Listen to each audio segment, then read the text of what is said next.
m'appelle Gaëlle, j'ai 25 ans. Le but d'un ingénieur composant chez Decathlon, c'est de concevoir des tissus qui sont adaptés aux usages des sports. L'impact principal de la teinture, c'est qu'on utilise énormément d'eau et on monte à de certaines températures, ce qui vient amener à une certaine émission de CO2. C'est ce qui rend le process de teinture très polluant en fait. La technologie du Biton, elle est moins impactante qu'un tissu teint classique, car on vient teindre un fil sur deux, d'autant plus que le seul fil coloré qu'on utilise sur les deux, dans un tissu, il est teint d'une manière un peu non conventionnelle par rapport à la teinture classique. Donc le but de cette teinture, c'est de ne pas du tout utiliser d'eau pour colorer le fil en fait.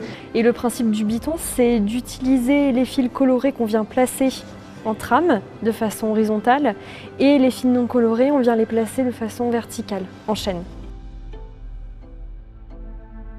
La contrainte peut-être du Biton au niveau de l'aspect couleur, c'est une fois qu'on croise justement les fils, on ne sait pas trop quel type de couleur on va avoir. On a tendance à plus évoluer vers une couleur claire. On a une sorte de quadrillage qui se crée avec cette technologie. Et par conséquent, on va dire que c'est un design un peu plus engagé en fait. Et actuellement, j'en vois beaucoup, donc je pense que c'est la tendance. Le Biton est fashion.